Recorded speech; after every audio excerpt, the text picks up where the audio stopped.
I've never been a man that worried much for the future. I always assumed that my mission in life would just fall into my lap one day because, after all, any thought of career options or the future gave me a splitting headache. As fate would have it, I would realize what I wanted to do with my life in my most loathed class. Of all the math classes I could take senior year, meaning I had to choose between calculus and discrete math, the choice was obvious. My natural apathy for math classes is well renowned, and last year it was no different. But I was lucky enough, however, to have my good friend Kelly by my side to help me through that very dark time.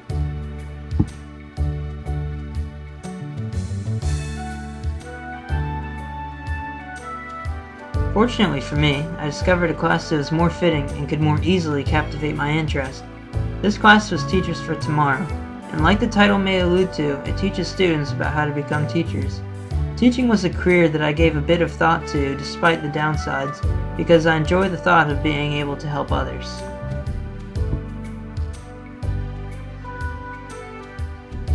Meanwhile, the year dragged on in discrete math.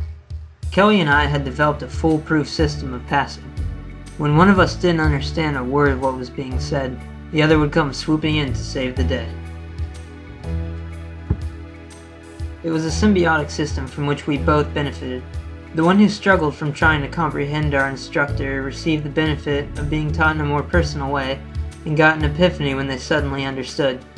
The one instructing got the joy of seeing the look of understanding wash over the other's face, a priceless award.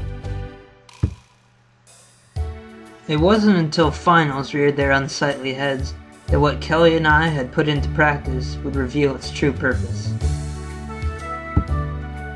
Being one of the few that didn't test out of the psychology final exam, crunch time fell upon me, and caring deeply for my psychology grade, I abandoned all other pursuits so as to begin writing my final research paper. It was with this research paper that I faced one of the most daunting challenges of my entire senior year in high school.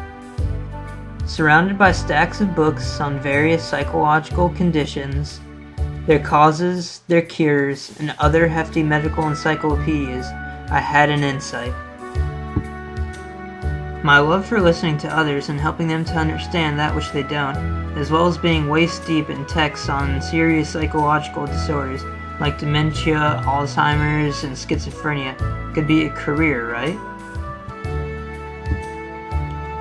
It was here that I had the greatest epiphany of all. I finally realized what I wanted to do with the rest of my life. Helping others by listening and assisting them in understanding, and also being able to apply the concepts of psychology is what leads me to seek a career in professional psychiatry.